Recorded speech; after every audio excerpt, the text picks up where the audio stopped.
தினேஷ் வணக்கம். உங்களை பற்றி சொல்லுங்க. நீங்க வந்து ஃபாஸ்ட் ஃபுட் கடையை நடத்தின்னு இருக்கீங்க அப்படின்னு சொல்லிங்க.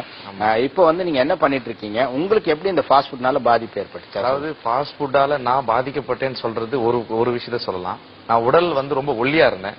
இந்த ஃபாஸ்ட் ஃபுட் சாப்பிட்டதுனால, நான் ஹோட்டல் வச்சிருக்கனால அந்த ஹோட்டல்ல நானே சாப்பிட்டதுனால சிங்கிள் பேக்கா இருக்க வேண்டிய என்னுடைய வயிறு இப்ப ஃபேமிலி பேக் ஆயிருச்சு.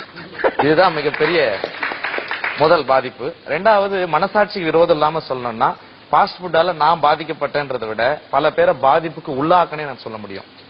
ஏன்னு சொன்னா, அந்த ஃபாஸ்ட் ஃபுட்ல நாங்க என்னென்ன பயன்படுத்துறோம், எல்லாரும் வந்து பேசுறது வந்து ஃபாஸ்ட் ஃபுட் நன்மைன்னு சொல்றாங்க. அது வந்து ஒரு உயர்தரமான ஹோட்டல் நான் சொல்ல வரல. ஒரு தெருமுனைகள் இருக்கிற கடைகள்ல அது எப்படி தயாரிக்கிறாங்க, அதுல என்னென்ன பயன்படுத்துறாங்கன்றது நான் இன்னைக்கு சொல்லணுன்றதுனால சில பொருட்களை எடுத்து வந்திருக்கேன். இப்போ வந்து நம்ம எல்லாரும் சொன்னாங்க வந்து இதுல வந்து ஃபாஸ்ட் ஃபுட்ல சிக்கன் நம்ம 65 வாங்குறோங்க. சிக்கன் ரைஸ்ல நம்ம போடுறதுக்கு சிக்கன் பீஸ் போடுறாங்க பாத்தீங்களா, அது வந்து வெள்ளையா இருக்கிற சிக்கனுக்கு சிகப்பு நிறத்துல ஒரு கலர் வரும். அந்த கலருக்கு வந்து இந்த பவுடர் பயன்படுத்துவோம். இது வந்து ஆரஞ்சு ரெட்னு சொல்லுவாங்க. இது கடைகளை நேரா போய் நீங்க கேட்டீங்கன்னா உங்களுக்கு கொடுக்க மாட்டாங்க. ஏன்னா இதெல்லாம் தடை செய்யப்பட்டிருக்குது. இந்த கலர் வந்து நீங்க கையில தடவிட்டீங்கன்னா உங்க கையில இருந்து போறதுக்கே 2 நாள் ஆகும். அப்போ இதை நாங்க அந்த சிக்கன்ல போட்டு அதை பொரிச்சு எடுத்து தான் கொடுக்குறோம். இதை சாப்பிட்டா நம்ம வயிற்றுக்குள்ள போனா என்ன ஆகும் கொஞ்சம் யோசிச்சு பாருங்க. முதல்ல வந்து வயிற்றுப்போக்கு ஏற்படுறதுக்கு மிகப்பெரிய காரணமா இருக்கும் இது.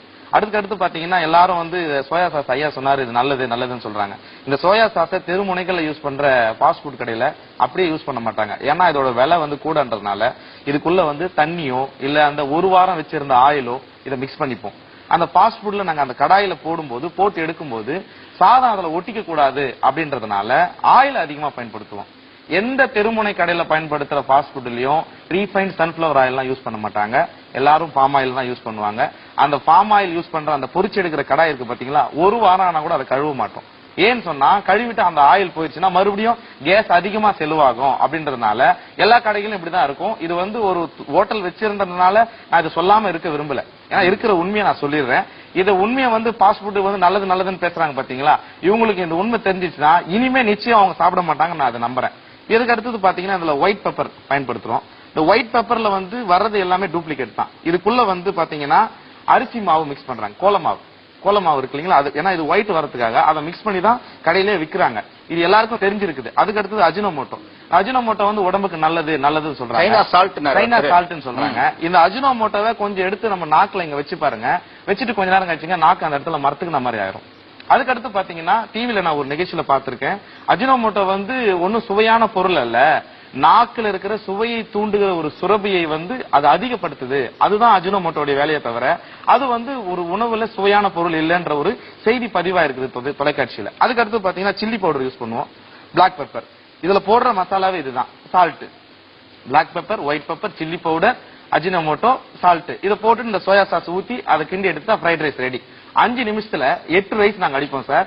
அது வெந்துச்சோ வேகலையோ அதை பத்தி எங்களுக்கு கவலையே இல்லை. ஒரு ரைஸ் 50 ரூபாய்னா 8 ரைஸ் என்ன ஆகுது, 400 ரூபாய் ஆகுது. 5 நிமிஷத்துல 400 ரூபாய் சம்பாதிக்கணும்ன்றதுதான் தொழில் செய்வர்களுடைய நோக்கமே தவிர அது மக்களுக்கு ஆரோக்கியமா இல்லையான்றதை பத்தி யாருமே அங்க கவலைப்படுறதே கிடையாது.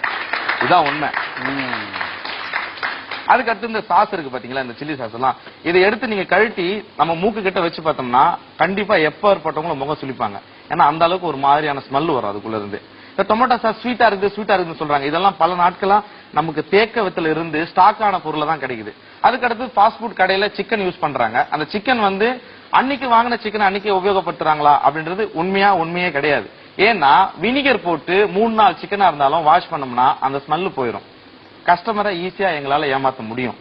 இந்த மாதிரி இருந்ததுனாலதான் மனசாட்சிக்கு விரோதமா நான் தொழில் செஞ்சேன்றதுனால அந்த கடையை இன்னைக்கு மூடிட்டு நிம்மதியா 8000 ரூபாய் சம்பளத்துக்கு ஒரு வேலையில இருக்கிறேன்.